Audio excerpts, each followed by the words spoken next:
नरेंद्र मोदी ने अपना काम शुरू कर दिया था, क्योंकि प्रधानमंत्री नरेंद्र मोदी रास्ते में यात्रा में थे जब कोविड समिट जो कि अमेरिका के राष्ट्रपति जो बाइडेन ने कल की थी वो शुरू हो गई थी। प्रधानमंत्री नरेंद्र मोदी ने वाईफाई के थ्रू वर्चुअली इस सम्मेलन में भाग लिया।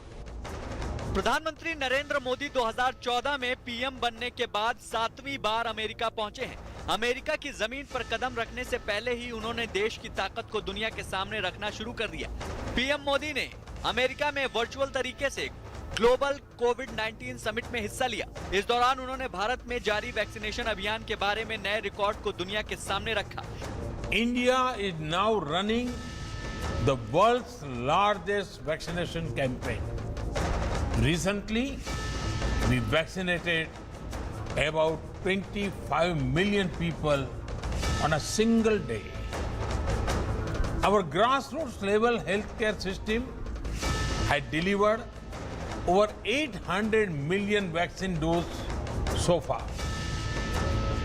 Over 200 million Indians are now fully vaccinated.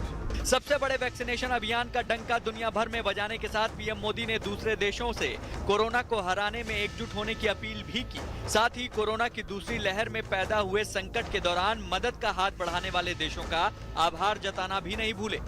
Earlier this year, we shared our vaccine production with 95 other countries and with UN peacekeepers. And like a family, the world also stood with India when we were going through a second wave. For the solidarity and support extended to India, I thank you all. देश में corona की दूसरी लहर के दौर में देश के सामने ऑक्सीजन से लेकर मेडिकल उपकरण तक की कमी हो गई थी, लेकिन कई देश भारत के लिए एकजुट हुए, जिसने देश में हौसले की जान फूंक दी थी। देश को संबोधित करते हुए पीएम मोदी ने यात्रा नियमों के मुद्दे पर इशारों में ही ब्रिटेन पर निशाना साधा। We also need to focus on addressing the pandemic economic effects.